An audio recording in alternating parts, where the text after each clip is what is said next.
బ్రహ్మార్పణం.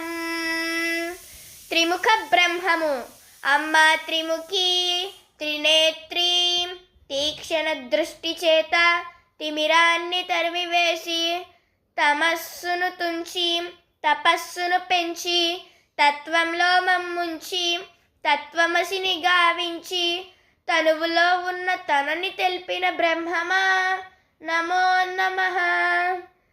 చతుర్ముఖ బ్రహ్మము అమ్మ చతుర్ముఖి చాంపేయముఖి చతుర్వేద సారాన్ని చంటి బిడ్డకి చనుబాల వలె పట్టించి చతురంగ బలేశ్వరివై అంతర శత్రువుల్ని సంహరించి ఆత్మసింహాసనాన్ని అధిష్ఠించి విధికి చండివై నిలిచి స్వస్థాన రధికుడవై జీవ బ్రహ్మైక్యం గావించిన బ్రహ్మమా నమో నమః. బ్రహ్మా